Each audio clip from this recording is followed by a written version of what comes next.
네, 안녕하세요. 오늘 소개해드릴 시계는 세이코 시계고요. 모델명은 SSC 675J1 모델입니다. 끝자리에서 알 수 있듯이 J1 모델이라 일본에서 완조립이 된 제품이고요. 그리고 이제 프로스펙스 라인인데 세이코 시계는 좀 특이한 게 보통 이제 프로스펙스 라인이라고 하면은 대부분 오토매틱 시계가 많거든요. 키네틱이나. 그런데 이 제품 같은 경우는 이제 솔라예요. 그래가지고 6시 방향 크로노 보시면 솔라라고 되어 있고 이제 에코 드라이브처럼 태양열이 열로 구동이 되는 그런 충전지 방식입니다.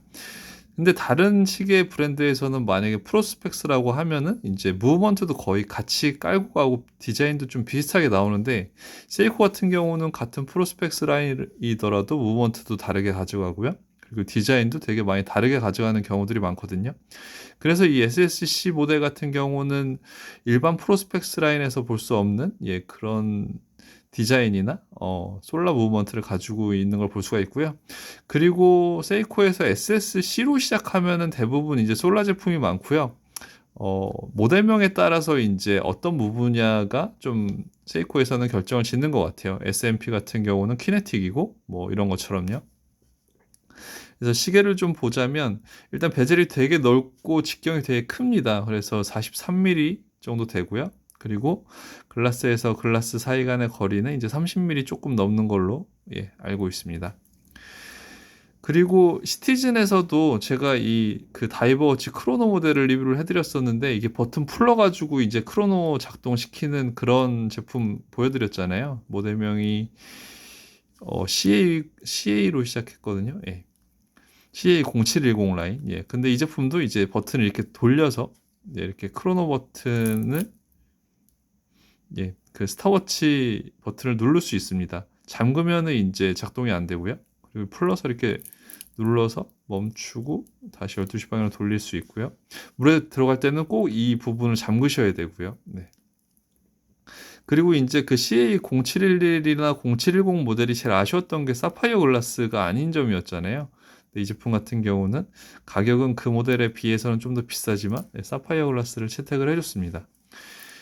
그리고 베젤 같은 경우도 다이버 시계이기 때문에 단방향으로 돌아가는 그런 방식이고요.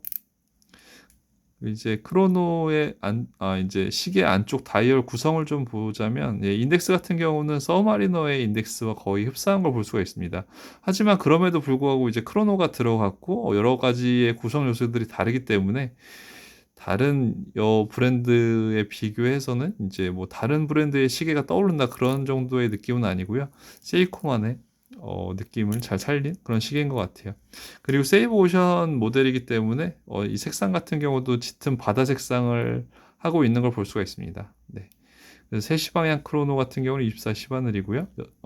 9시 방향 크로노가 이제 초침이 돌아가는 걸 볼 수가 있습니다. 네. 그리고 시간 맞출 때도 이 용두 같은 경우도 이렇게 나사 타입으로 돌려서 두 칸 빼서 돌리면 이렇게 날짜 돌아가는 걸 볼 수가 있고요. 한 칸 빼서 돌리면 일반 날짜 돌아가는, 두 칸 빼서 돌리면 시간 돌아가고 한 칸 빼서 돌리면 이제 날짜 돌아가는 그냥 일반 노멀한 그런 타입입니다. 장갑을 껴가지고 용도 감는 게 조금 힘드네요. 사이즈가 좀 크기 때문에 좀 맞는 분들이 제한적일 것 같긴 한데 이런 다양한 구성 요소를 갖춰주고 또 사파이어까지 갖춰준 거는 상당히 괜찮은 것 같네요. 시계 아쉬운 점이 있다면 이 안쪽이었는데 대부분 스테인리스 스틸인데 이 정도 가격대면 이 안쪽 좀 비어있는 엔드피스 안 쓰고 꽉 채워진 거 쓰거든요. 근데 이제 비어진 엔드피스를 써준 게 조금 마감면에서 아쉬운 것 같고요. 이런 유격 같은 거는 그래도 SNZF17이나 뭐 그런 약간 저가 라인보다는 유격 잘 잡아준 것 같네요. 그리고 버클 타입은 이중으로 된 거 볼 수 있고요. 버클도 이제 비싼 소재를 써주지는 않았지만 다이버 시계라 이 부분을 이제 임의로 늘릴 수 있게 버클 처리를 해준 걸 볼 수가 있네요. 하지만 이 부분 같은 경우는 시티즌이 더 잘해준 것 같네요. 시티즌이 가격이 더 저렴함에도 더 잘해준 것 같아요. 시계 찼을 때 느낌이고요. 제가 이제 손목이 17.5다 보니까 저한테는 조금 큰 거의 방패에 가까운 그런 느낌이 드네요. 그래서 손목둘레 한 18cm 이상 되는 분들에게만 좀 추천을 드리는 그런 모델이에요. 하지만 이제 바다에서 수상레저를 하거나 그럴 때는 상당히 쳤을 때 돋보일 것 같은 그런 모델이죠.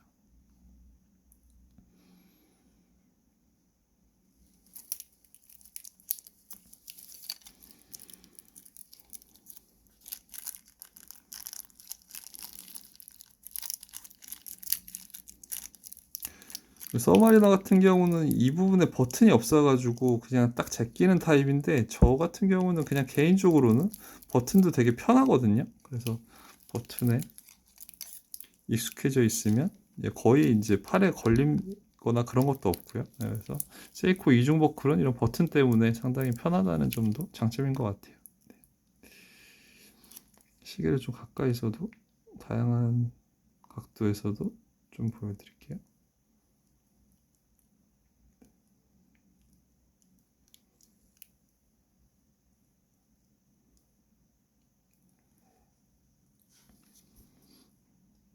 네, 이렇게 해서 오늘은 세이코 SSC 라인 리뷰를 해드렸고요. 다음번에도 더 좋은 시계로 찾아뵙도록 하겠습니다.